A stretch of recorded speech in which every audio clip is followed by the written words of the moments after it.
हम राम कथा सुन रहे हैं, लेकिन हमारे जीवन में वृक्षों का महत्व, नदियों का महत्व। वृक्ष कितना सहता है कष्ट, आप सोचिए। उसको धूप, गर्मी, बरसात सब कुछ सहना पड़ता है। नदियों में कितना हम लोग गंदगी बहाते हैं, नदियों को साफ करना पड़ेगा। नदियों में हम लोग गंदगी बहा बहा के नदियों को हमने बर्बाद कर दिया, पेड़ों को काट काट के जंगल नष्ट कर दिए। हमारे घरों में जो गाय पालने का नियम था, हर घर में एक एक गाय होनी चाहिए, गाय का गोबर होना चाहिए, गाय के गोबर से घर में लिपाई होना चाहिए। हम लोगों ने सब बंद कर दिया और रामायण पढ़ रहे हैं। बोले हर घर में रामायण है, हर घर में रामायण। वो रामायण तो पढ़ते हैं पर राम को नहीं समझते हैं। कहते हैं रामायण अच्छी है, यह ज्ञान भी देती सच्ची है, पर बात एक ना माने उसकी, कहते रामायण अच्छी है। अरे रामायण की सुंदरता पर मत जाइए, राम के आचरण की सुंदरता पर जाइए। जो राम के आचरण की सुंदरता पर जाएगा वो राम जैसा बन जाएगा। उसको फिर रामायण पढ़नी नहीं पड़ेगी, वो स्वयं एक ग्रंथ रच सकता है, वो जो है स्वयं राम बन सकता है।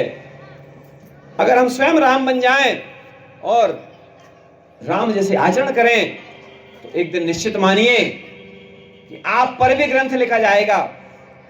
आप जो पुस्तक पढ़ते हैं उनको लिखा किसने? मैथिली शरण गुप्त, माखनलाल चतुर्वेदी जी। हमारे सुभाष चंद्र बोस जी को देखिए, तुम मुझे खून दो मैं तुम्हें आजादी दूंगा। हमारे भगत सिंह, लाला लाजपत राय, आप लोग पढ़े हैं, झांसी की रानी। इन लोगों ने देश के लिए, समाज के लिए, धर्म के लिए अपने आप को निछावर किया है। और जो देश के लिए, समाज के लिए, धर्म के लिए स्वयं को निछावर करता है, वही इस समाज का राम है, वही इस समाज का कृष्ण है। और अगर हमने इस विचार को दिमाग से निकाल दिया, कितनी बार कथा सुनेंगे हम, कितने राम की कथा सुनेंगे? जन्मों जन्मों से सुन रहे हैं राम की कथा। किसके किसके घर में कथा है आपको पता है? कथा का मतलब होता है कि कथा को सुन करके उसके आचरण में आ जाइए, उसको आचरण में ले लीजिए। और जिसने कथा को आचरण में ले लिया उसको फिर इस भाव सागर से पार होने से कोई रोक नहीं सकता। इसलिए तुलसीदास जी ने कहा है, तुलसीदास रामायण रच कर गंगा बहा दिया, भव सागर पार उतरने को एक नौका बना दिया। और नौका में हम लोग बैठते ही नहीं हैं। बोले नौका बनी है, बने रहने दो, हम बैठवा ही ना करेंगे। ऐसे में कैसे हम काम चलेगा? हमारा नाम स्कूल में लिखा है और हम स्कूल जा ही नहीं रहे हैं। पास हो जाएंगे अपने आप? कुछ लोग कहते हैं हाँ हम पास हो जाएंगे। अरे पास हो भी गए तो क्या ज्ञान आएगा आपके पास? अगर किसी तरीके से पास हो भी गए, कोई जैक लग गया, कोई जुगाड़ लग गया, कोई किस्मत चूकी है आपकी, लेकिन आपको जो पढ़ना था, आपको जो ज्ञान प्राप्त करना था, वो आपको मिल नहीं पाया है। इसलिए निरंतर अपने आप को राममय बनाकर के, यहीं पर राम जी हमेशा संदेश देते हैं। राम जी ने कहीं जादूगरी नहीं दिखाई, राम जी ने कहीं चमत्कार नहीं दिखाया। राम जी ने कहा है राममय हो जाओ, सरल हो जाओ। सरल हो जाओगे, पानी जैसा बहने लगोगे। गंगा सा पावन निर्मल जल, बहता कल कल बहता छल छल, है वेग बड़ा इस माता का, जो है निश्चल जो है अविरल। गंगा सा पावन निर्मल, गंगा जैसा निर्मल होना पड़ेगा आपको भी। गंगा में कहते हैं ना, पापियों के पाप धोते रह गई, राम तेरी गंगा मैली हो गई। तो क्यों मैली हो गई? अरे हमारे आपके कारण मैली हुई गंगा। गंगा अपने कारण नहीं हुई है। और गंगा को हम साफ कर सकते हैं कैसे? गंगा में कचरा क्यों ना बहाएं, अपने आप को पवित्र रखें। और जब हमने ऐसा कर दिया तो निश्चित मानिए कि हमारी गंगा भी मैली होने से बचेगी। हम अपनी नदियों को ही गंगा माने, अपनी नदियों को ही पूजें। हम विलायत कला में आश्रम के पास ज्ञान तीर्थ स्वर्ग धाम के पास में महानदी मैया निकलती हैं और माता भद्रकाली की कृपा से, सिंहवानी माता की कृपा से, केरल वाली माता की कृपा से, धरती माता की कृपा से, गंगा मैया की कृपा से विलायत कला में हर साल नवरात्रि में कुंभ लगता है। आपको पता नहीं है?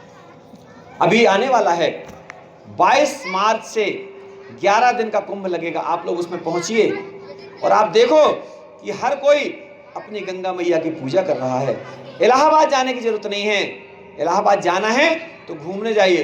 दुनिया घूमो बुरा नहीं है, अपन ने बोला है ना, दुनिया घूमो बुरा नहीं है, अनुभव की यह खान है, यही अयोध्या, यही बनारस, यही वृंदावन धाम, अपन ने बताया है सारा कुछ। और हमारे ऋषि मुनियों का यही लक्ष्य था, यही उद्देश्य था कि हमारे देश में पवित्रता रहे, हर घर में राम बने, हर घर में गंगा हो। और इस देश में कहते हैं चंदन है इस देश की माटी, तपोभूमि हर ग्राम है, हर बाला देवी की प्रतिमा, बच्चा बच्चा राम है। तो क्या गाना गाने से पूरा हो जाएगा? उठो जवान देश की वसुंधरा पुकारती, ये देश है पुकारता पुकारती माँ भारती, रगों में बह रहा है खून राम और श्याम का। ऐसे हमारे देश में राम और श्याम को पूजने वाले भगत सिंह, गुरु गोविंद सिंह, ऐसे बड़े बड़े वीर सेनानी, महात्मा गांधी, सुभाष चंद्र बोस, बहुत सारे जिनने देश को आजाद कराया, अब्दुल कलाम राष्ट्रपति रहे, मिसाइल मैन के नाम से जाने जाते हैं। हम लोग पढ़े लिखे हैं और पढ़े लिखे होने के नाते हमारी जिम्मेदारी बनती है कि हम राम को पूजे नहीं, राम को स्वीकारें, राम को अपनाएं, राम को ही करें, चरित्र रूप में करें। पानी आपके सामने रखा है, अगर आप पिएंगे नहीं तो पानी बेकार। मिठाई आपके सामने रखी है, अगर आप उसको खाएंगे नहीं, मिठाई बेकार। राम का चरित्र आपके सामने रखा है और राम का चरित्र आपने उपयोग नहीं किया तो आपका जीवन बेकार। कोई ना कोई तो राम का चरित्र उपयोग करेगा, ऐसा नहीं कि आप उपयोग नहीं करेंगे तो कोई नहीं करेगा, कोई ना कोई तो जरूर करेगा। इतने सारे लोग कथा सुन रहे हैं, आज इस गांव में एक अलग वातावरण बना हुआ है। कोई नहीं आया वो भी सुन रहा है, कोई आया वो भी सुन रहा है, सबके अंदर एक पवित्र भाव है। और जिसके अंदर नहीं है उससे ग्लानि मत रखिए, परमात्मा उसको भी सद्बुद्धि दिए, प्रार्थना करिए, हे प्रभु उसको भी सद्बुद्धि दीजिए, और हे प्रभु हमको सद्बुद्धि दीजिए। हम लोग यही तो प्रार्थना करते हैं ना, इतनी शक्ति हमें देना दाता, मन का विश्वास कमजोर हो ना। क्यों बोलते हैं? मन में जो विश्वास है वो अडिग रहे। अगर हमारा विश्वास अडिग है तो निश्चित मानिए हम ऊंचाई पर जा रहे हैं। और जिसने दूसरे को ऊंचाई पर ले जाने का प्रयास किया है, दूसरे को ऊंचाई पर जो ले जाता है वो कभी पतन की ओर नहीं जाता है, हमेशा उसका स्थान ऊंचा ही होता है। और आपका दायित्व है, आपकी जिम्मेदारी है। हम आपसे क्या मांगते हैं? आपसे कहते हैं बेटा, माताजी, बच्चों, आपसे हम सिर्फ इतना निवेदन करते हैं, अच्छे आचरण करना है, स्वयं में देवत्व जगाना है, स्वयं को देवता बनाना है। आओ बनाए स्वर्ग धरा पर, मानव में देवत्व समा जाए। देखो लिखा है, क्या लिखा है? आओ बनाए स्वर्ग धरा पर, धरती पर स्वर्ग सजाना है, मानव में देवत्व जगाना, देवता बन जाएंगे। और देवता बनना सरल है, राक्षस बनना कठिन है। क्योंकि देवता कौन है? देने वाला। देने वाला कौन है? सूर्य भगवान। भगवान सूर्य का हम रोज ध्यान करें। ओम आदित्याय नमः, ओम भानवे नमः, ओम भास्कराय नमः, ओम रवये नमः, ओम सूर्याय नमः। ऐसा भगवान सूर्य को हम प्रार्थना करें और बोलें, हे भगवान सूर्य, अपनी जैसी ऊर्जा दो मुझे, अपना जैसा तेज दो मुझे। जिसके अंदर सूर्य सा तेज आ जाएगा। अभी आपको हम बच्चों से मिलवाएंगे, आश्रम के बच्चे आएंगे एक दिन, वो अपना गीत उनने वो गाते हैं, आश्रम का गीत है, मुझे तो सूर्य बनना है, तुम्हें क्या सूर्य बनना है? अगर बनना है तो बन जाओ मेरे भाई। मुझे तो सूर्य बनना है, तुम्हें क्या सूर्य बनना है? अगर बनना है तो बन जाओ मेरे भाई। भाई माई सबके लिए है, उसमें कोई भेद नहीं है। सूर्य जैसा तेज। सूर्य क्या करता है? सूर्य निरंतर देता रहता है। सूर्य कुछ भी प्राप्त करने की इच्छा नहीं करता है, सूर्य निरंतर देता है। और जब सूर्य निरंतर देता है तो हम क्यों नहीं? बनना हमारे हाथ में है तो राम ही क्यों ना बन जाए।